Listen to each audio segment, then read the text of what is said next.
Welcome back to another episode of Season 5 of the RAG podcast.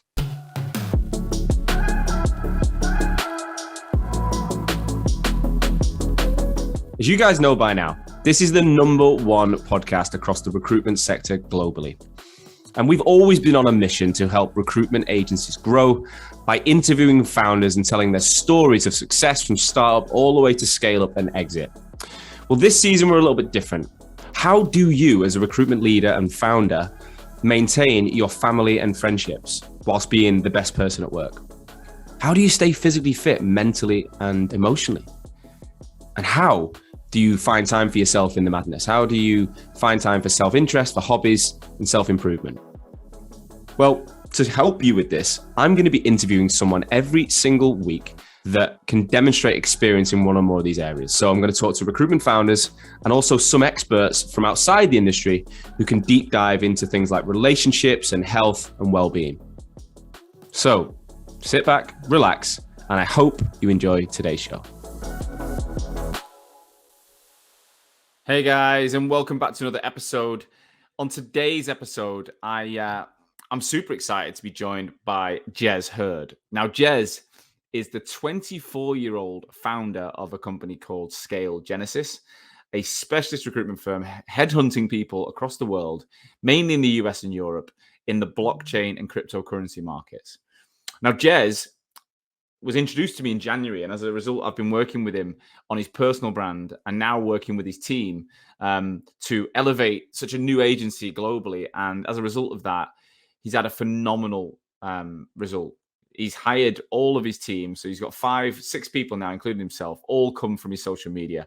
And he's done at least 5 or 6 deals with an average value of £20,000. So he's looking at, all the rec-to-rec fees he saved, plus the deal values, all at the age of 24. He did less than a year's experience in recruitment before he started his agency.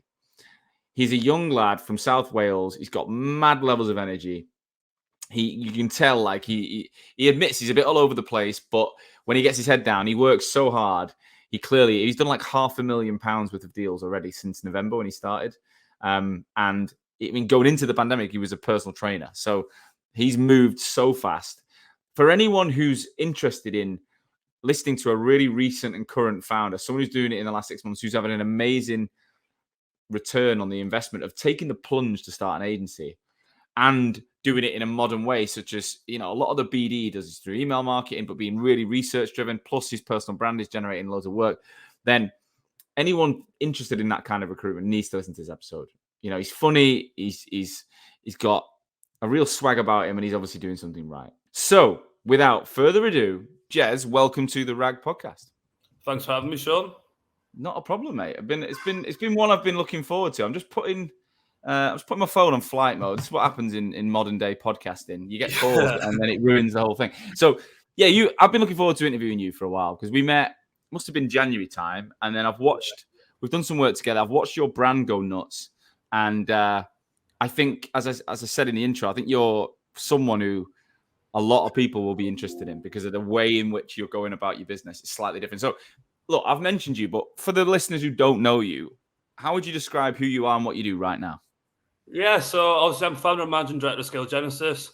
As me as a person and a recruiter, I wouldn't say I'm a typical sort of recruiter and sort of what you'd think is a business sort of guy.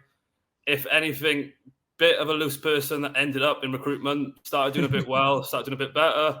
And then out of nowhere, what I found out was that my work rate carried me through everything. And for some reason, a lot of people like to follow what I do. And a lot of people like to just join sort of the way that I'm going. Yeah. So how old are you now, Jez?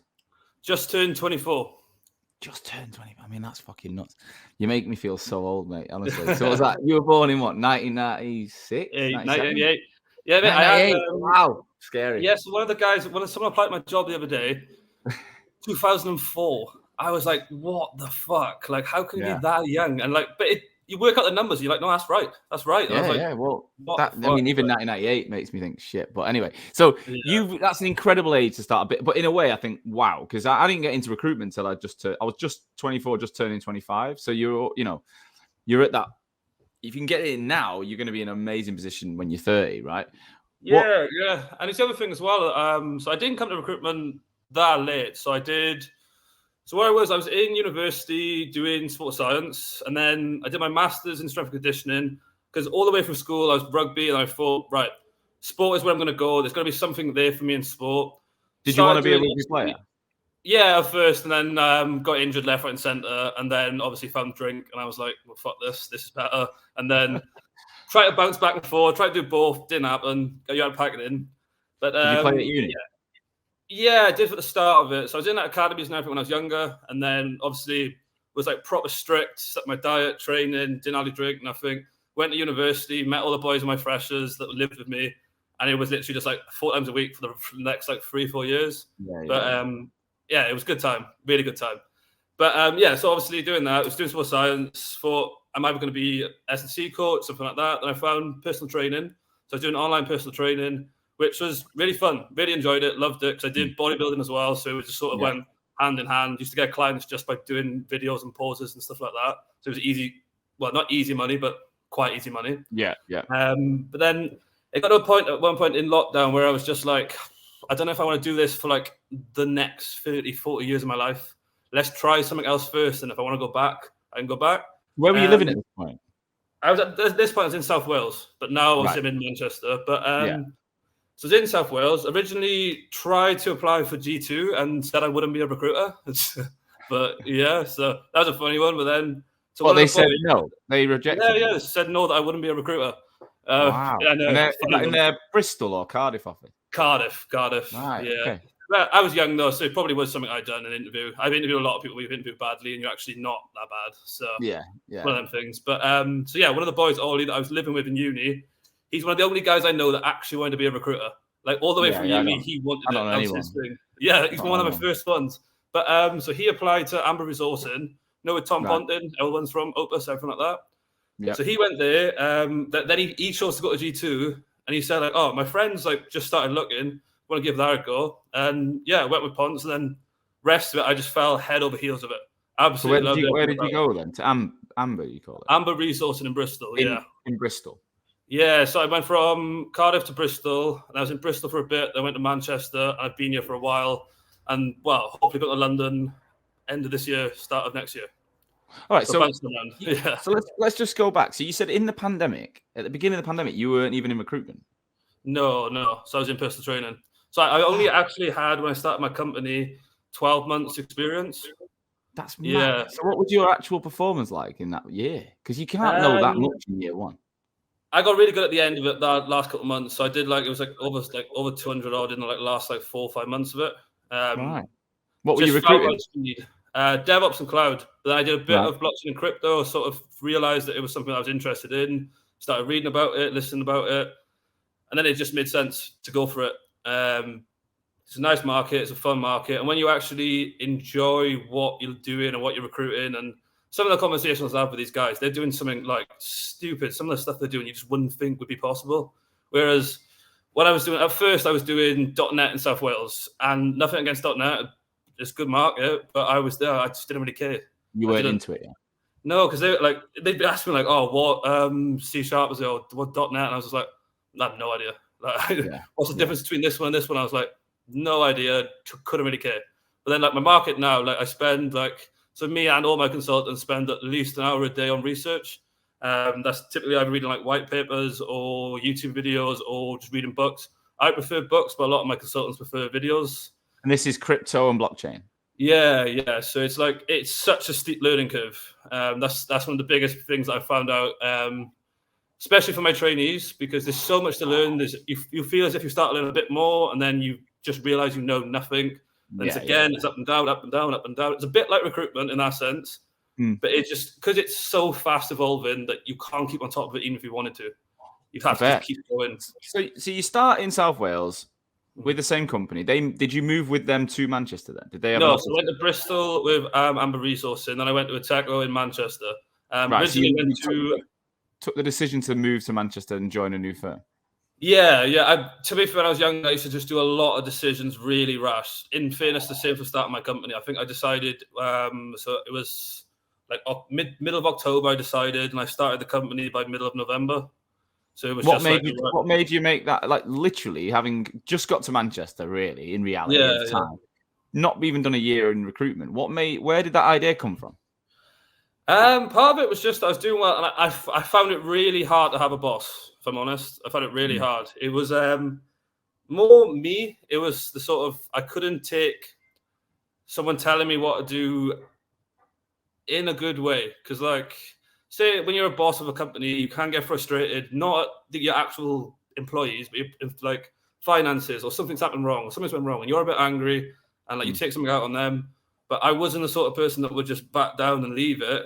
I would row, which is just like looking back now, stupid, terrible. But it meant that for me, I felt as if I had to make this jump or I would have left recruitment. It was like this or that. And I chose obviously to go for it. And it was also the thing of that I've never really thought too much of the consequences of just going for something, because what is actually the worst that could happen? Like, let's say the company I'd done it went bust in 2 years, so I went back to recruitment. It's not the end of the world. Yeah. No, you are right. Like I think the longer you're in recruitment, though, the more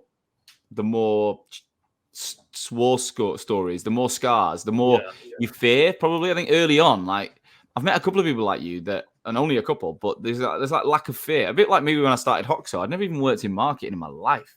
Yeah, I knew recruitment, but I didn't know the industry I was going into, and so I had this lack of fear. Like I just felt like, fuck it, whatever. I was like, in 6 months, I'll just go back to what I was doing. If it fails, like I'll be fine. Yeah, it probably is a bit of not having that knowledge that is actually really hard, and that you might fuck up or you might this goes wrong. That you don't know it is why you went for it. Yeah, it's blind naivety, isn't it? Naivety. Yeah. But then you sort of no, because you've told everyone you're doing it. You've said to everyone you're doing it. You've got your head, you're doing it. You've got to make it work. You're just like, fuck it, I'm doing it. I'm finding a way to make this work. So do you remember where you were when you decided like 100% and what that moment was like when you're like, I'm definitely going to quit and set it up? It was a sort of a blend over a month. It was sort of like, there's a couple of rounds I was having like with my boss, stuff like that. Great guy, brilliant guy. It was just more me, couldn't get managed properly. And then it was sort of it's little things where I was just like, that was the part I loved about personal training, online coaching. It was just me. I could do what I wanted. It was my decision. And if anything fucked up, I fixed it. And that's the bit I liked. I didn't have to go turn around and be like, oh, well, I've done this. Can I do? It was just like, go for it. Go for it. Fix it out. And then if it didn't work, it didn't work. And that's the bit that I really liked about being your own boss sort of thing. And like probably I wouldn't say 8, about 60% of recruiters really want to be their own boss, but a lot of them just don't have the guts to go for it. Yeah. And I get messages, honestly, like every other day, like, oh, how did you find it at the start? Would you have done it again? Would you do this different? Would you do that? And it's like, a lot of it is just go for it. What's the worst that's going to happen? Yeah. So what you don't learn from thinking about stuff. You learn from doing it. Like you learn from getting out with that as well. There's so many mentors and stuff out there now that it's like you could literally go text anyone. Like as soon as you're in recruitment, the network is massive. Especially you've got stuff like TRN, like the Recruitment Network. You've got it was that Pirates one. That's good with Gary. There's a few of them. Great networks, great things. Like for example, I'm in Recruit Hub. So Recruit Hub is a company that helps people start up in recruitment. So it gives them sort of like the tech, and it helps them get funding and a lot of stuff that someone who's like really young like myself, who just had a bit of balls but didn't really know how to do it. Is it Edmund Blog? Edmund Blog, yeah, great guy. And it's not even just how quick they got me to start up and how quick they got me into it and how we going. It's more that I've got someone to lean on that's done it like 2-3 times. And like he's got another 20 companies that's in this block that all done the same thing, or all doing the same thing. So I turn around and I'm like, oh, this guy's not paid me. Like, well, how do I get this back? And they'd be like, oh no, Jez, don't worry, do this, do that. And I'm like, oh shit. Yeah. So do they take care of your finances and back office and all that and let you do the billing, or do you still have to get involved? Yeah, so they do help it, but as I didn't know till I've actually done it, I found out that you do actually have to do a lot of shit yourself. And I really didn't know. I thought I was going to go in, just recruit, and it was going to be easy. And I'd be like, here we go, win in everything. And I was like, yeah, no, check your invoices, do this, do that. And I was like, oh shit, I've got to do that bit. And there's like, but yeah, it's one of the things, they're not that hard. Like, without downplaying all the whatever back staff does and everything like that, because it is brilliant. And without that, you would struggle, and it frees up so much time. It's not that hard to learn, like the basic stuff of it. There's bits, obviously, if you want to do it well, but I don't need to do it well. I just need to do it enough that I can just recruit well. So where did the name Scale Genesis come from? So it was meant to be, because obviously Genesis is the first block of a blockchain, and Scale is to help someone grow. Right. So But it did take a lot of guessing. So I had a lot of shit names at first. I was sending it to the group chats and they was all just like, what the fuck, Jez? You can't put that. Yeah. Like, I had some terrible names. But it was just one of them ones that, like, at first I tried to use a random generator. I was like, let's chuck some words in, see what comes out. And then I actually just ended up just like reading a bit more different books. And I was like, oh, I like that word. I like that. Yeah. And it just worked in the end. And quite a lot of people liked it. I like it a lot. Yeah. What? So talk us through that first like setup, as in when you actually started. Where did you work from? How did you do it? What was day one like? So first started working in my old flat in Disbury, where I was living with like 5 other guys, which was terrible because we had terrible Wi-Fi, absolute shit flat, like awful flat. But yes, we started like that, and in all honesty, really hard at first. I sat there first day, I was like, "Fuck, I actually have to do this now." Like I've said, I've done this. Let's do it. And there's a lot of stuff that like in hindsight, I did so much stuff wrong, like ridiculous amount of stuff wrong, and like stupid now. But you got to, what did you do? What did you do? Like a lot of stuff. Like I was like, it was more just not just wasting time thinking I've got a brand new idea. Like I'd be like, no, this is it. This is it. I've got this. 4 hours here. I'm gonna block this out. Then the next day, realize got nothing from it at all, and you're like, oh, days are ticking. Like I need stuff in, and like there's other stuff. I had stresses as well because of obviously being in crypto and blockchain, trying to get a bank account. I had that as a specialist recruiter in crypto and blockchain, and all they seen was crypto and blockchain. So they kept like pausing my applications, lengthening it out. It took over 2 months for me just to get past. And the only reason I got past in the end was just I just said I was technology recruitment, which I am. So it wasn't wrong. But like without that, and with that, as soon as I changed that, within 3 days, had it. It was done. But so for 2 months, I didn't have any of my investments enough stuff come in. I didn't have anything in the bank account, stuff like that. I was just living off like what I had left from my old job. Had you saved enough to give yourself a certain runway, or did that recruitment hub help with money? Yeah, so I got investors through that. So that's what it sort of was.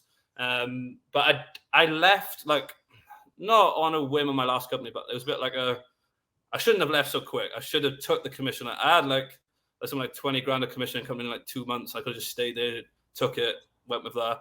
But I wanted out. I was just like, no, I was already committed. I was gone. I was done. Yeah.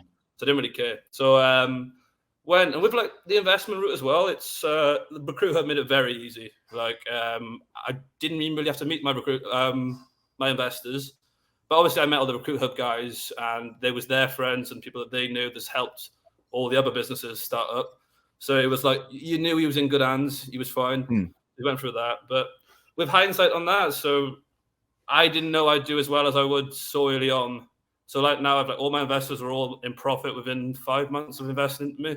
So like every like time I take money out now, they get profit left, right, and center. Where I could have just saved up a bit of money and went for it myself. But but you how much money did they give you, and for what percentage of the business? So 25 grand for 25% altogether. Right. So it's like at the start sounds great, right? And then so it didn't sound like that much because I had other offers of other people to start, and I was only starting with like 30% of the business or 40% of the business. So to me, I was like, I'm still up 35%. Like this is fine. Yeah. I'm happy. Let's go for it. And but then like in hindsight now, it's like, oh god, that's quite a lot of money going out. Yeah. That's quite a lot of money over years as well. And then when I try to work out actually selling the company. So if we get to a reasonable standard of like quite a good turnover, and the generator, say the generator is something like 5x or 6x, there's a lot of money needs to go out to get these guys out. And it's one of them things that I just didn't know, wasn't aware of. But without it, would I have been able to start? Probably not, unless I waited a bit longer. So is there no option to talk about equity provision over time and work with yes, there is. I can get out of it over time. So like after the 3 years, that's the least I can get out. Earliest I mean, but it's one of them things that it's quite a lot to get them out of it. And just see. I'll make sure you get value. You got to keep getting value, right? You got to get value. Exactly. I know when we met in January, you'd literally already making good money. So how did the first few months go, and how did you do it? How did you manage to get off the ground? Okay, so in so it was like mid-November, close to the end of November is when I really just started. So in December, I blanked. I honestly just had my LinkedIn recruiter done. I waited like 6-7 weeks to get my recruiter done. I didn't really have anything. All I was using was like free websites, like GitHub, Twitter, which now, looking back, was such a blessing because I learned all skills that I never would have used. And I looked at so many different technologies that can automate stuff, do this, do that. But I spent all my time on that. So now I've got that skill later on. But then obviously, so yeah, back to it. December, blanked. January, I think that month was like 40 or 70K, something like that. And like now I'm on about 540 since January. So it's like mad numbers, and it is great. But at the same time, I've had like quite a lot of stuff go wrong. Realistically, my numbers should be something around like 700, if I'm honest. I've fucked up a lot of deals. Like the one I always remember is with company in Singapore. So I was up at 4 a.m. Like 5 a.m. when I actually found out. So we was up on these calls for 2 hours. It was a big, massive deal. It was going to be like 20 positions up front for like 200K, or no, 10 positions up front for 200K, which would have been massive. I was in my like, 4th month of the company. That would have given me runway for like 2-3 months, at least 4 months. Yeah. But so yeah, fucked it completely. Absolutely fucked it. So going into the end of it, and it was like after a 2-hour thing, and like I sort of got a bit too like bit defensive over like, because it was my company, my baby, and they were trying to take like the piss of it a little bit, where they was like, oh no, we could do this, we could do that. And I was like, well, no. And they was like, right, Jez, we can't work with you. You're obviously unreasonable. And I was like, I was sat there, finished it. I literally looked around. I was like, fuck, I've just fucked up 200 grand. But so yeah, so that's one of the things. So everyone only sees like all the good shit about me, and everyone thinks like, oh, Jez is smashing it. He's doing this and he's doing that. And it's like, I am doing well, but I'm still fucking up a lot. The only reason I can get away with fucking up so much is that I just do more than other people. I just work more hours, do more work, and just work harder than people. What has been days like? What's an average day like for you? So like for the first like 6 months, I was working like 15-hour days every single day, like 7 days a week. I think I went out around like 5 times over that 6 months, and that was only because like my friend was like Rob that I live with. He was like, "You've got to get out. Like you are like doing nothing else. You've not even went to the gym. You're eating like shit. You just sat at home doing flat out work, and that was it." Now it's got a bit better. Obviously, I work global, so with crypto and blockchain, everyone hires globally. So you have to work like pretty much all hours. It's good and it's not bad, because you treat recruitment as like it's integrated into your life instead of like a set work hours. Yeah. So like for example, some of the guys will do like 2-3 hours in the morning, then go gym for 2-3 hours, go get food for 2-3 hours. It's not like a set day, if that makes sense, because you need to just sort of flex around your life. Because otherwise, like you miss quite a lot. What's been the strategy to getting into clients though? Like, are you cold calling? I'm more email sales, if I'm honest. I quite enjoy it, like working out like them little quirky emails and trying to make them funny, joke around, and that's a lot of the route that I've went, is sort of just getting in front of them. But it's always as well, get the product that people actually fucking want. Like no point sending someone you know they don't want. Like it's just like. A lot of people in recruitment, especially early on, they will obviously find a candidate they think's half decent, and they'll just send it to everyone. Just not even give a fuck. Like, do they want it? Do they need it? Have they just hired this many people? All of that, they don't take that into consideration. They're like, oh, you had a C# guy before. There you go. Check it in. Whereas like my approach was very targeted from the start. I would do a lot of research about the companies, know who the companies are, know what they want. If I can speak to the guys already in the company, like the actual employees, like actually reach out to them, try to speak to them, get information, and then try spec in. Because as much as it feels like you don't do that much and your time's taken back and you should have done more, I think I only spent out about 100 emails in the first 2-3 months, but I had like 20 clients on from it, and I was done for like, I only just started doing BD again last month. Really? And I was at a runway for like 4 months of clients.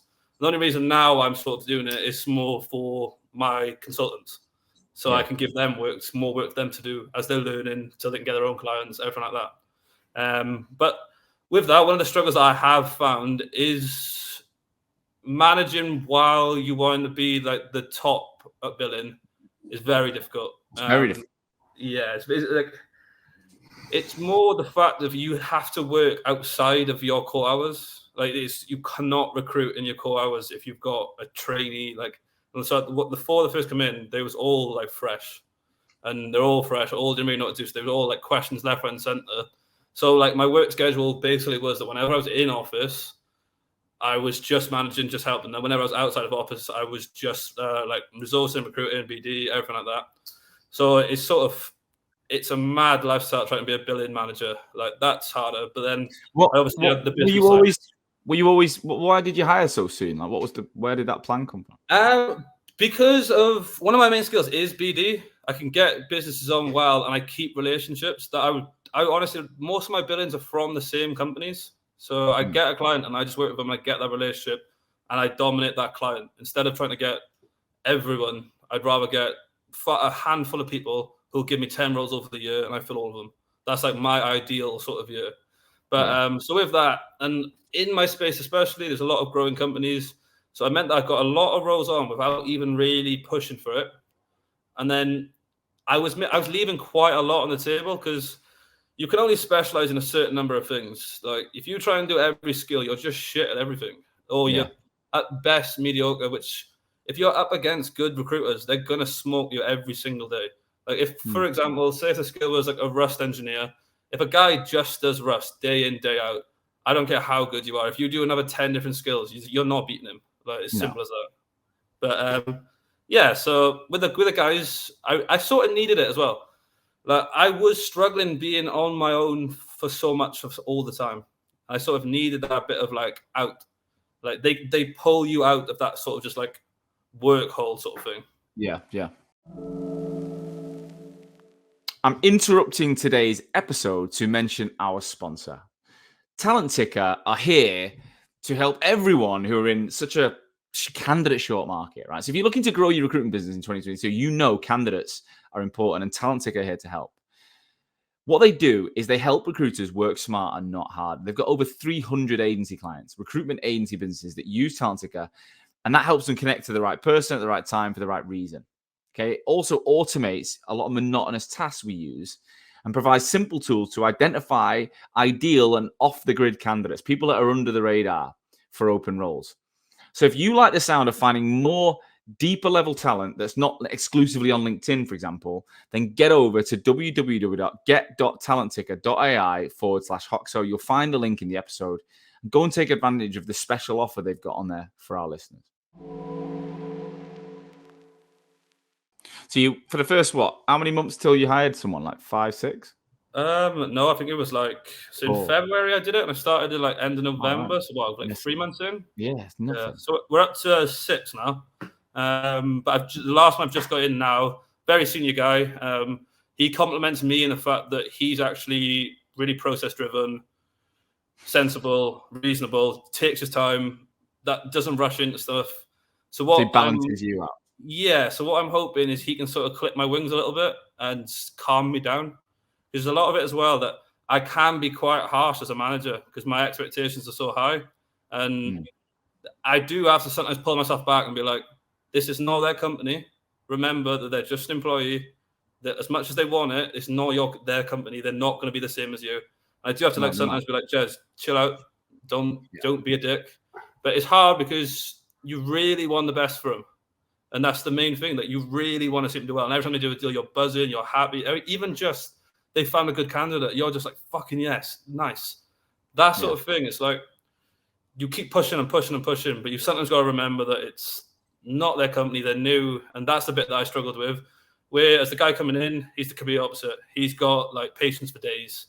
He could sit there, he'd let you mess up, and he'd be there being like, oh, it's fun. I'll show you what to do next time. It's good. Whereas I'm like, do this, let's go up, let's go, do it. I need someone to sort of bring that out. And my consultants have even said it. So like what we do with like our reviews. So end of the month, I'll review them obviously and give them their feedback, what I thought for them, what they done. And then they do the same back. And they're very honest with me because they're all my age and we sort of are friends. Because obviously, we're all together all the time, same age. It sort of just happens. Yeah, so they have no problem with telling me what they say. And that's probably one of the best things for helping me with being a manager, that they're actually just honest and they just say. Is it all verbal or is it like anonymous 360 feedback? Or verbal. They'll do it face to face. They have no fear at all. But we've done well to build an environment where it's just like, it's no bullshit. Like you say what you think and you say it in front of everyone. And you don't get in trouble for it either. So that's like a different thing. So like in another company, and if you called out one of the seniors or something like that, straight away they'd be like, "What?" How do you react though? If your old head on used to kick off at bosses for telling, like, if someone below you effectively starts telling you you're not doing something, are you finding you're getting taking it personal, getting reactive a bit, or? Surprisingly not. So I thought I would. I thought I got them, if I'm honest. But it's sort of like I realized what I was like in the fact that I wasn't kicking off just to kick off. I was kicking off because I thought something was a good idea, or I really believed in something could work this way, or if we changed this, this could work, or this was unreasonable. So in my head, I never thought that I was, wrong. So what I see a bit of it. So when they're going back at me, I feel as if there's a reason why they're doing this. There's something there. It might not be the way that they've said it, or it might be the way they went about it, but there's definitely some truth to whatever they say. So, and it's a good way to learn, and it sort of keeps me accountable as well. Yeah, as a leader, it's painful to hear. Yeah, some of it. You know, I've had it. We've all had it, but at the same time, you need that. You don't want to just be told you're great all the time. You're not going to learn from that, especially as a new founder like you. What? Yeah. So you've gone from, you build almost half a million quid, which is nuts in 6 months. Like, it's genuinely mental in year one. That will be, if you hit $1 million this year in your full year. I mean, not many agencies I've ever dealt with have done that, especially when it's not two founders together. I've seen that from two founders. I don't think I've ever seen it from one. You remind me a lot of. Have you heard of Lloyd Gordon from Focus Cloud? Have you heard of him yet? No, I've not. Well, I'm going to introduce you to, because you're like a young Lloyd Gordon. But this guy he'd been in recruitment a lot longer. He was a £1.5 million biller before he started Focus. But he's got Focus Cloud. Focus 24/7 is his attitude, right? It's like his team needs to be around the clock all day, every day, and he's relentless. This guy said if he didn't make it a success, he'd be dead. That was his line on the podcast. And now he's got this mega company and he's flying. And you'll love him. I'll introduce you to him. But well, part of it was so that's something that I've been like the last month or two debating a bit more about, because I had a real big thing of doing billing $1 million myself in my first year in my own company, which because I just knew there's probably a handful of people, if many, have done it. So that's part of the thing I do. But then as further I go across, I'm like, there's some decisions I make, and I'm like, business first, consultants first, this shit later. If you hit that $1 million, great, but don't make this the be all and end all. What really matters is what's the good if you do $1 million and everyone else is fucking on 100K. You'd rather everyone else go on 300K and you've done 500, like by far. And it's but it's one of them things of just checking your ego, which is hard a bit, but it's mad. And I mean, I'm still like that now. I still sell probably the most at Hoxo, and it's like I don't want to do that. Like, but it's you want to drop it, but I still enjoy it. I still fucking love it. So I'm like, it's a balance for me. If I was like, I don't want to do this as a job anymore, then it'd be. And we have a small sales team, so it's never going to be a sales driven business. It's a delivery business.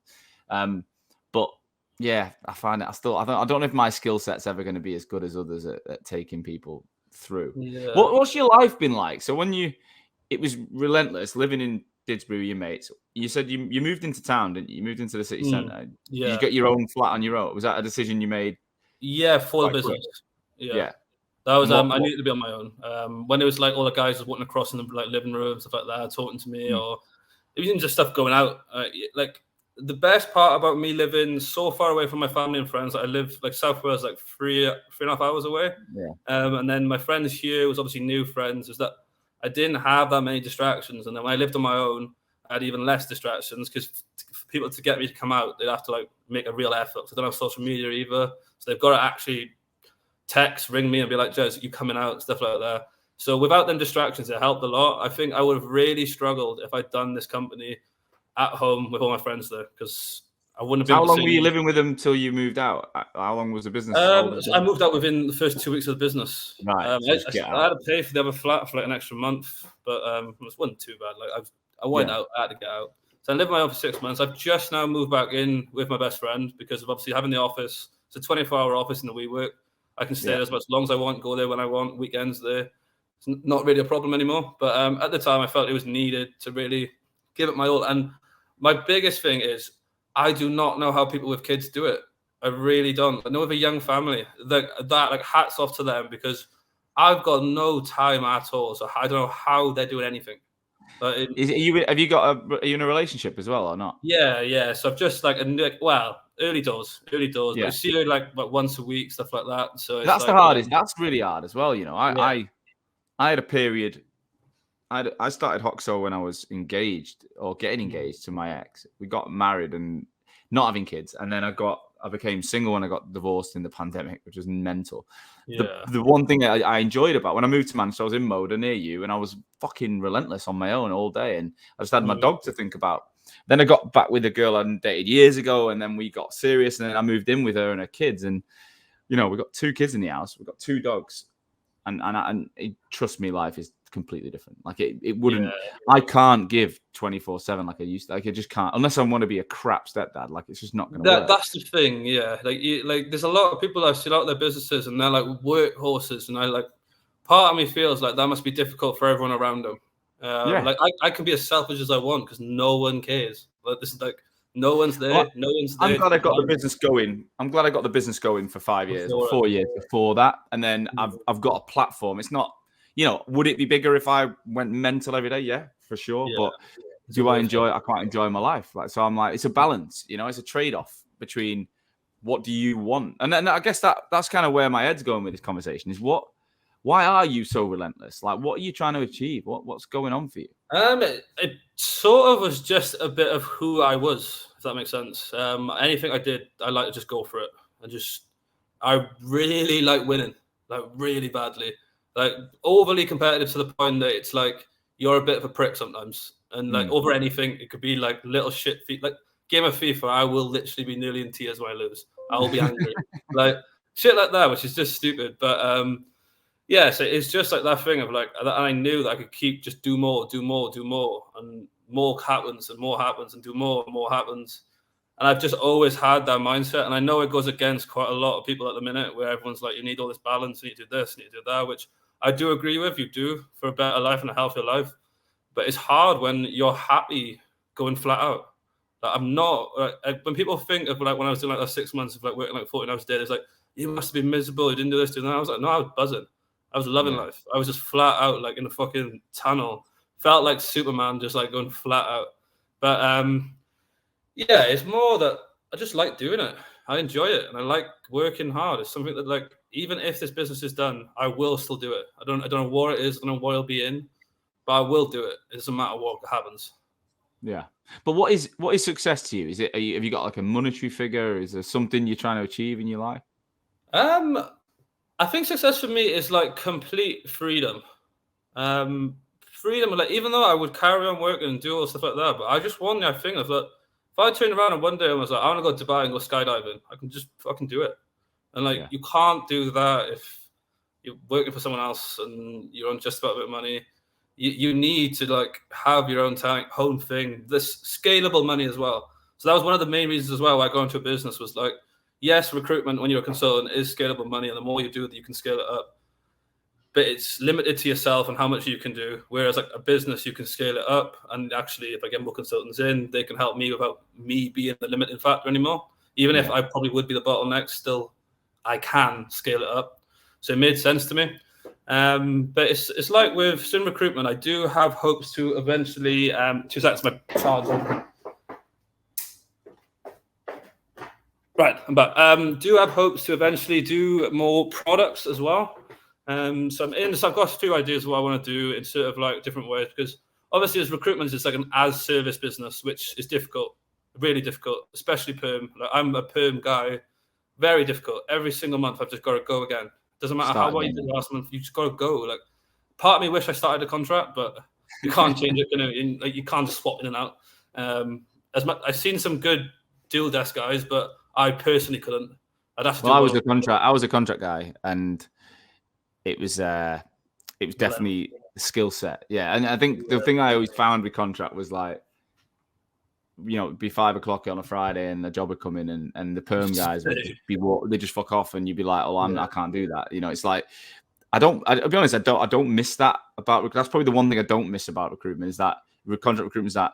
Fuck, you've got to move that fast. I was very good at it, don't get me wrong, but whereas now I've built a business where I've got a recurring revenue stream in the agency where clients pay us monthly, and then we've got the academy, which is people pay. It's still an annual subscription, but they pay once. So it's like a perm and a contract business that we've got now.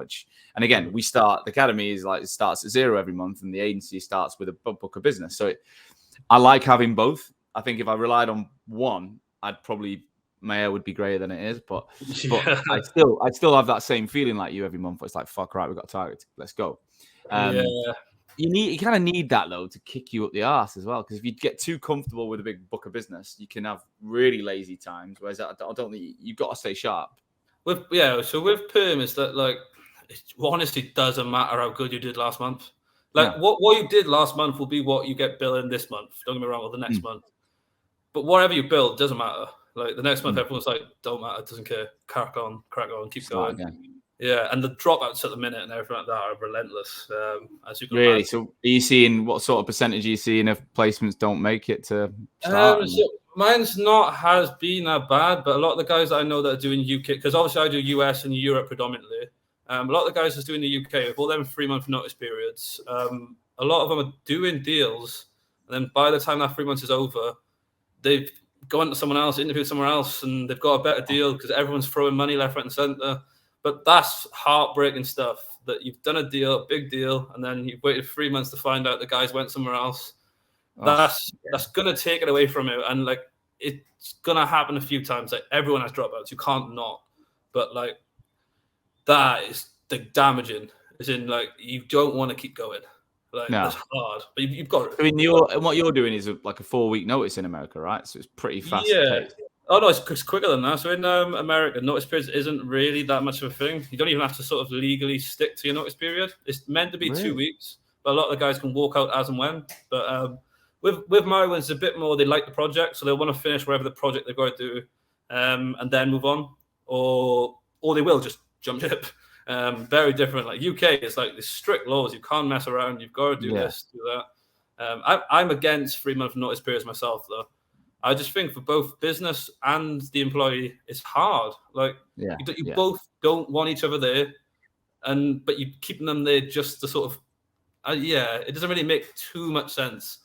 No, it's I think in certain positions, if it's like a really really niche skill set that you're gonna struggle, your business is critical. Yeah, I get it then, but I know what you mean.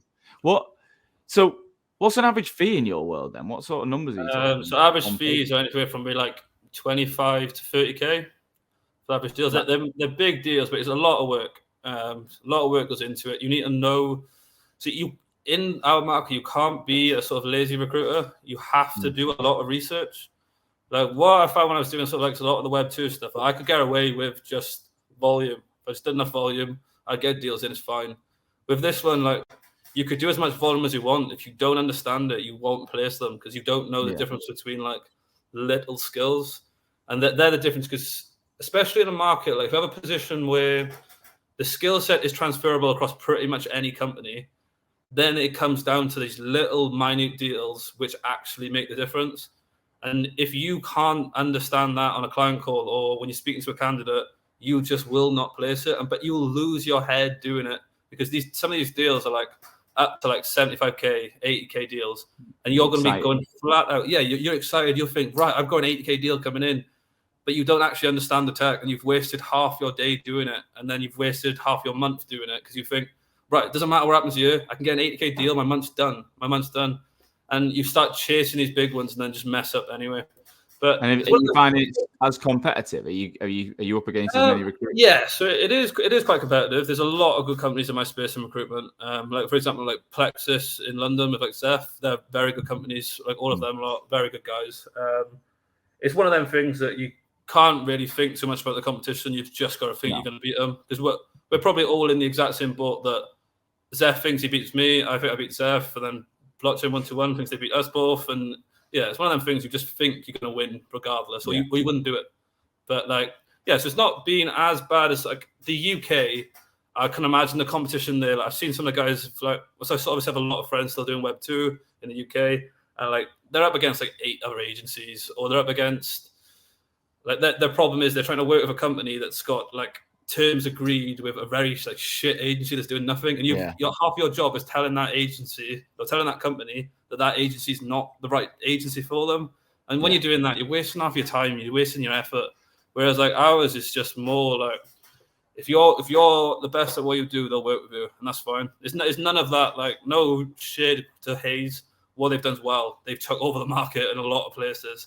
But like, it's none of that. Like, oh well, we're at 10%, and you're like, oh, fuck, I can't do that. Especially when you're a consultant, your manager's not going to let you get through with that. Like, you can't compete with that, and you just got to move on. There's a lot of effort wasted. So my market is competitive because there's really good guys in it, but it's not competitive in the terms that it's overcrowded. Yeah, well, that's a good sign. And you've obviously, how did you come up with the idea of blockchain and crypto? Like, because you weren't recruiting, were you recruiting that or not? Yeah, so I did bits of it within DevOps though. So I was doing blockchain and crypto, but within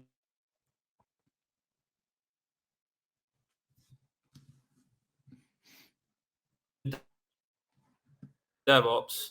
So what it was, one of the guys had a position with the sort of into it. Something I really liked, something I really wanted to do, not just I'm doing this to get a bit of money, sort of thing. Yeah. So you knew. Were you interested in it outside of work? Were you thinking about? Yeah. So obviously I didn't have a clue where I was on like the trading stuff and everything like that at first. And anyone who says they do at the start is lying. Like even now, I've got months and months of experience reading it and stuff like that. And it's like even now, I still look at some of the stuff. I'm like, I have no idea. Especially like technical analysis on like some of the market. I'm just like, I have no idea what that means. Like I couldn't do it if I wanted to. Then everyone's like, because they know I do blockchain and crypto, like, oh, you must have made so much money off blockchain and crypto. I was like, I'm down massively. I'm like down 80%. Like this, I'm nowhere near a winning. But like it'll come back up. It'll come back up. But I've seen like a story about yours as well, and it was something to do with Bitcoin.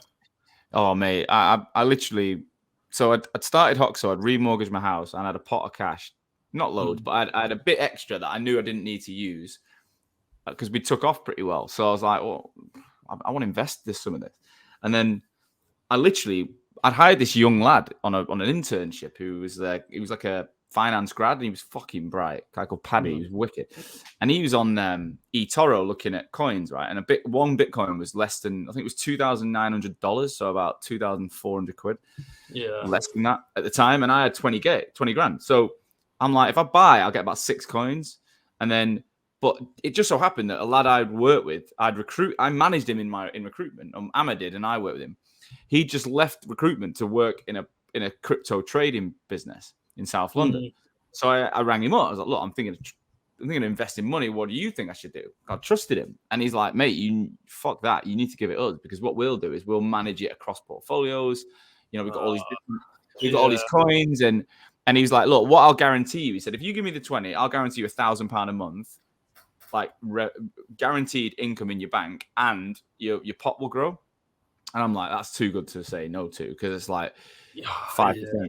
So I'm like, it pays my mortgage or my rent every month, and I'm getting it. I was like, yeah, fucking within 3 months, I knew it was fucking dodgy. Like, I put my money in. I was getting no comms. I got the money, but they said you can pull it out anytime. So at the end of December 2017, I said, I'll have my money back. Just fucking ignore me. I was like, this is a lad I knew. So I was like, mate, get on the phone. Yeah. I was fuming with him. I still hate him now. I can't stand the guy. If you're listening, you're an idiot. Because he's never been able to talk to me. He's never gone, mate, I'm so sorry. Sorry. Yeah. You would have left it. He'll message me going, hi, sir. I'm like, you taking a fucking piss? You used to work in my office. Like, we were mates. You used to go for beers. Been on holidays.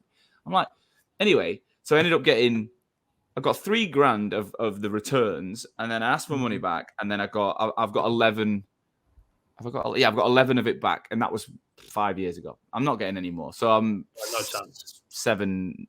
8 grand down, something like that. But if you actually think of it, and the guy was like, "Oh, we've struggled, we've lost all the money," and then every week on Instagram, he posted in front of a Bentley, and he's like trying to sell it, and I'm like, "You're an absolute fraudster." And I think it's put me off that. It's put me off that whole sector. I'm like, there's so much bullshit in it that it's a lot of scamming as well. Like it's a lot of scamming. It's because the rewards, and you see so many people what they got in so quickly, and it can be some of like the quickest and biggest rewards you can in such a short period of time. Like there's people within like 6 months changing their life completely. Not right now, we're in a bear market, so nothing's going to happen really. But when it goes back up in a bull run, then everyone's like, whatever you got money in just fucking flies. And that's why everyone's like, yeah, let's go for it. I'll jump in. Let's do everything. I'll jump in. Like NFTs, let's go flat out. And it's only a certain amount of people can make money, and people are going to take advantage of people that have not got a lot of money, because the ones that got a lot of money are a bit smarter with money and a bit more savvy, and they wouldn't take the risk. And they're going to take advantage of, it's more younger kids as well. That's the quite scary bit, because it's like you've got like 18-year-olds, 19-year-olds who've just got a tiny bit of money left, and they're putting it all into crypto, and they can lose it all. And it's like, they can just trade on their phone at home and fucking lose it all. Yeah, it's mad. Yeah. I think there's a lad in Moda where I lived who made all his money on crypto, and he's living in like. There's a lot of people that do really well, but it's like young. The people that do really well is like probably like 2% of the population of actually trading. But it's the way I look at it, I put money into like I don't know what is it, the S&P 500 or whatever I know it's not going to have the big return, but it's got a it's got a long. I've got my business that's giving me a quick return. I've got that, and I'm sticking with those investments and a couple of properties and stuff. But it's an amazingly interesting world, right? It's a fucking cool place, and it sounds like you've had a bit of a masterstroke really to get in at the time you did, because you could have stayed in .net or whatever, and instead you've gone into it. You've fucking just ran it, and now it's paying off. So what does the rest of this year look like? You've got 6 people now. You're only 6 months in. What are you trying? What would the end of year one? You mentioned 1 million, but what do you reckon the team and stuff will look like by then? So the team by then, so by the end of the year, it's going to probably be around 10 people. But one's going to be a marketing manager, and one's going to be internal. So I've tried to use Rec2Rex, but I've not. So all my hires have not been through Rec2Rex. They've all been individual, which is probably part to do with my personal brand on LinkedIn. So people see my shit. I wanted to talk about that. Obviously, we've worked together. You've done some work with us. Your team are going through the academy now. Like, what impact is because your content's been wicked this year. You've fucking blown it up. What impact has it actually had? Because so many people say to me, like, I put a post up today about it. Like, what's the point? They say, I get it. All right, you can put loads of content. What's the fucking point? So talk to me, like, what impact has it genuinely had on your life? So it's the thing of like, do you want to be outreaching and chasing everyone all the time? Like, do you really want to put all your effort into fucking sending out blank messages that get ignored, or ring people, or do this shit, when you can just speak about stuff, tell a story a couple times a week, or once a day, tell a story, and no one cares. If it's shit, it's shit. If it's good, it's good. No one cares. But what comes back then is sort of that inbound, which for me personally, because obviously I do a lot of recruitment posts, more than I do blockchain and crypto, because I took it as in I want to grow a business more than I want to be seen as the best consultant in this space. And with that, so with having a lot of recruitment posts and people seeing what I'm like, authenticity, seeing what my guys are like, having like a real clear view of what everything's going on, that we're not trying to hide anything. There's no smoke and mirrors, we're just open. It means that when people message me, they sort of have an understanding of what we are, who we are, what we're going to do. Well, I already know what your team look like. I can visualize the people, because you fucking showed everyone. Like, whereas most agencies that say they've got 10 people, but you're like, well, I don't know any of them. Whereas, you've got like a glass window into the business almost. And it helps for especially. So what I've been having a lot now is a lot of like more not senior guys. Senior guys not that interested, because obviously a lot of them will be like, Jez is young. Doesn't matter how good he's doing. I don't want to my boss, which is fair. Do you want? I don't care. But a lot of guys are still like a year in, and they're like, it's not that they're doing bad. They're not doing amazing, and they're sort of if and ahhing of whether recruitment's for them, whether the company's for them. These guys are the ones that message me all the time and ask me stuff, and they're like, they're the one that everyone says they want. Everyone wants someone who's done a year's training, who's done all right, who wants to kick on. Like, that's what everyone says they want. And they're the ones that message me, because that's what they're more looking for. They're looking for something which is different to what they've got right now. Because if you want a big corporate job where the database is massive and you just got to sit around and ping emails around, fair enough, go for it. There's a lot of young people now that don't want that. They want an easy, not easy life, but a fun life, like a life where they got control, not everyone else got control. And with my guys, it's very like autonomous. They can go for it. The only thing that I really do to keep on top of them is that I'm really big now on like check sheets and productivity planners. So I've got I get them to put everything on there. Like, I mean, like their gym. Using what's that? For example, like a Google Sheets. I've got a Google Sheets that's got like everything on there of like stuff they want to do every single day with quantifiable numbers on it as well. So me and them decided what we're going to do, the numbers we're going to hit, what they need to do, what looks successful. So they've got it on this list. They've got everything on there, but I've got them to put their personal stuff in there as well, so they can keep a track of other stuff outside their life and see what's happening. So, like, for example, like sleep or their mood or stuff like going to the gym, eating healthy. They track that as well. so they can see if there's a direct thing with their performance or whether some stuff's going wrong in work's affecting their life outside.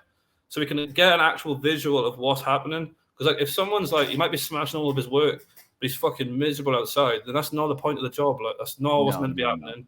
You're meant to be doing both. You're meant to be happy outside and doing well in work. So we can keep sort of track on it and giving them actual quantifiable things. So like you have to put 150 people into a pipeline or whatever, something like that. They know if they've had a good day now. Because the biggest struggle of a lot of young people is, and a lot of like early recruiters, is they couldn't tell you if they've had a really good day, or if they've had an average day, or if they've had a bad day. And they just think they've done enough.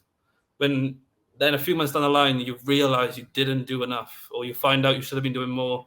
With these, it's very simple. Like they can do what they want, go where they want, but they know they've got to hit this stuff. And it's not hard KPIs. It's KPIs they've chose, and it's KPIs that they feel is going to make them successful, not just me spouting to do random shit. Yeah. Yeah. Wow. I've never heard anyone talk about that. In terms of, I've done that with my team on like a monthly or quarterly, where you look at like the, you know, like almost like the wheel of life, and you go, right, you've got your family, your friends, your food, your fitness, your health, like all your sleep, and you think about, right, how would you score them all? Because, but yeah, I mean, thinking about that on a daily basis, it makes sense, right? It makes real sense. I had one of my team put on LinkedIn today. She's had a really tough week, and you know, she's done really well in my opinion. And I'm like, have I told her she's done fucking well? I probably haven't. Yeah. You know, I've probably not given her that. If you forget, don't you, a lot of it. It's a lot of the successes that you, little wins as well, like, because everyone celebrates the big wins, like someone's smashed their target, stuff like that. But for some people, it's like fucking, they've not had to take any tablets for a week, or they've had good sleep, or stuff like that. Little stuff like that is like, oh, nice, well done for that. Or they've been in the gym 7 days this week, or something like that. It means a lot to them, like, and it does. They don't. And it will have a knock on. It will have a knock on. And it will. And it will. And like, as much as like, it's a weird thing to say. A lot of young recruiters have like a praise kink. Like they want to be told they've done well. Like, doesn't matter what it is. Yeah, I was massive like that. I mean, I think that's probably the hardest thing about being your own boss. Like, no one tells you. Yeah, no one cares. Yeah, no one cares. No one's ever like, oh, how are you feeling? How are you? Yeah, no one cares. That's why I've got a coach. I have a personal coach I speak to, Aria, I had on the show, and I think the main reason I do is so I can have someone who can just praise me. Tell me No, but yeah, and it's that thing of like, so when you're telling everyone else around your business, stuff like that, no one gives a fuck. Like, everyone thinks that it's going to be this big thing, and like in your head, it's your life, but no one cares. And like when everyone, like, loads of people say to me, oh, Jez, so when you first started, you must have had like a lot of people saying shit about you being too young, you're not experienced, doesn't know what he's doing, he's going to be fucked. And I was like, honestly, no one said anything. No one give a fuck. No one cares. Like, they care about themselves, and that's it. But for some reason, everyone thinks it's everyone else. That's the thing about personal branding that I always talk about. You know, it's like your candidates and clients are the star of their own show, right? They're not. You're not. So if you position yourself on LinkedIn as like you know, it's all about you, then they're not bothered. Like, they're bothered about them. So you've got to appeal to understand, like the way you appeal to recruiters. You talk in a way that they get it. Like, you relate to them. You don't just talk about yourself for the sake of talking about yourself. You relate it back. And everyone, like, I asked a question yesterday to the group. I said, do you ever go out and feel conscious? And they're like, about like the way you look, your hair, your clothes, or whatever. You ever gone out feeling like shit? And they're like, 100% I've gone out like that. Yeah. We all have. I'm like, but the funny thing is, you're so worried about what others are looking at you, but the other person's probably got something they're worried about. Yeah. So neither of you are even noticing each other's shit anyway. No, exactly. And it's such a weird thing to think of, because like in your head, the only thing you think about is your life. But realistically, no one gives a fuck. Like, you couldn't remember, like the bad stuff that happened to someone else. Like, no, when something bad happens to you and you think this is tragic, everyone's gonna remember. Like, your like life's falling below you. Yeah. Then you try and think of someone else, something bad that happened to them. You're like, you can't even think, you can't even remember it. So it just goes because you don't give a fuck. And like, that's what a lot of people. Yeah, like a lot of people just overthink everything. Like, with a posting on LinkedIn, like, to get my guys to do it. Now they post every day. But at first it was like, don't know what to post. I don't know if they like it and stuff like that. I'm like, honest, I literally said to them, I was like, no one cares what you post, if I'm honest. Like, especially you've just started out, just post something. And then now they're like, it's quite fun. It's something we do is like, oh, I've got half hour, I'll do a post, I'll do something fun. That's it. And obviously you're going through the training now, which the team are, which is going to be exciting. I can't wait. What, in terms of financial, like, what benefits do you think, or what quantifiable benefits have you got from the work you've done on LinkedIn this year? I've done like 3 or 4 deals through it. So clients find me from obviously just a lot of people like my shit and a lot of people share my shit. I've done a few deals for that, which is You've hired people as well from it? Yeah. So all my hires are through LinkedIn. So that's all through that. I'm just doing posting, which is nice because I have tried to do rec to rec, but they're in such a difficult market at the minute, which is like you without like downplaying it, you probably should just get an internal person and teach them what you want, because they've got so much competition.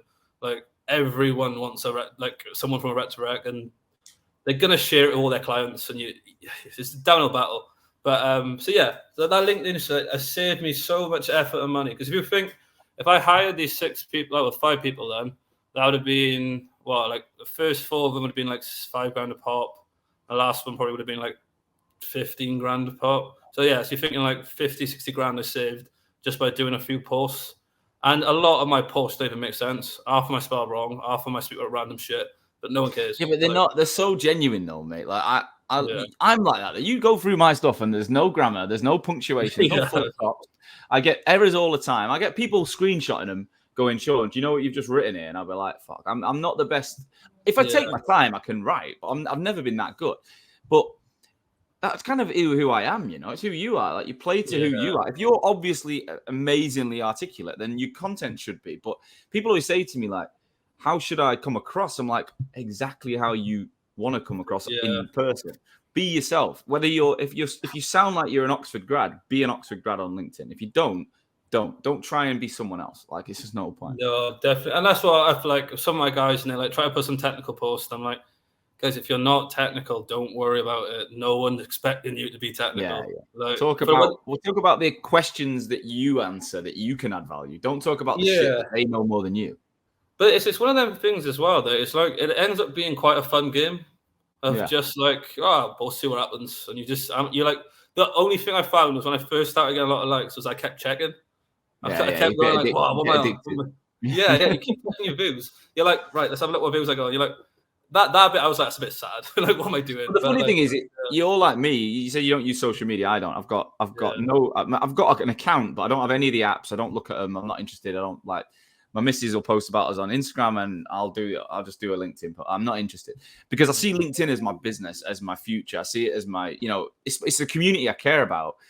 Anyone I actually care about outside of work, I've got their fucking number. Like I don't need to.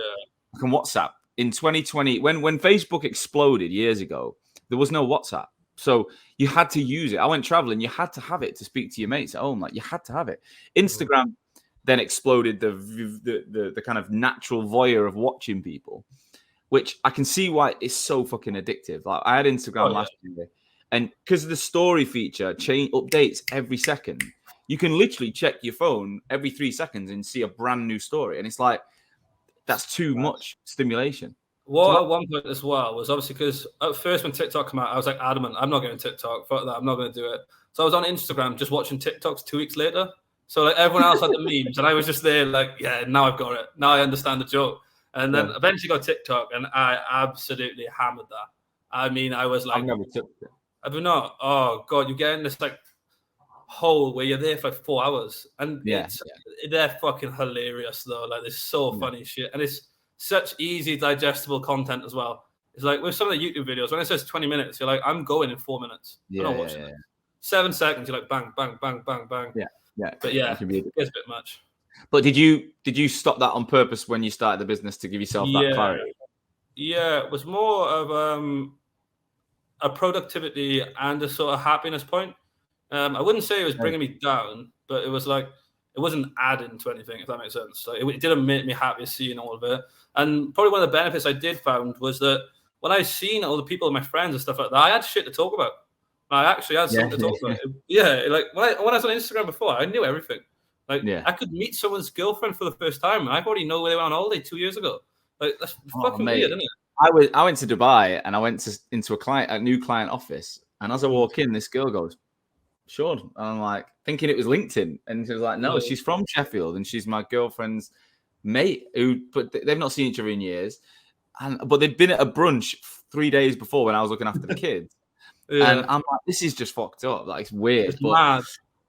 All social as it. I just see LinkedIn as like, for me, it's the best version. It gives me the most benefit, and it doesn't dominate my life like I think Insta and TikTok can. It can be too like trigger happy on the scroll. Well, that's another thing as well with content. That like a lot of people struggle with content. You've got to remember that a lot of these guys are not looking for you to be the information thing. They're looking for you to be like a bit of an entertainment for. Like, no, they're scrolling on their phone when they're supposed to be recruiting. That's all they really want from a lot of people. Like, you don't like.